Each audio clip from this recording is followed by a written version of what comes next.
How to find videos you watched on TikTok.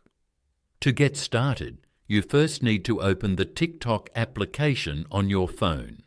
You will then be taken to this home page where you can view all the contents that are shared on TikTok. From this page, you need to tap on the profile icon at the bottom right corner.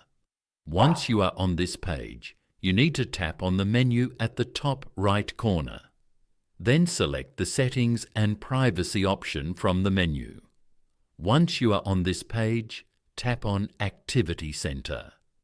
Then go to the Watch History option.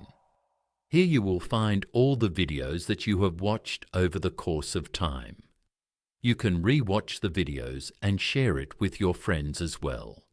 So by following these steps, you can easily find videos you watched on TikTok.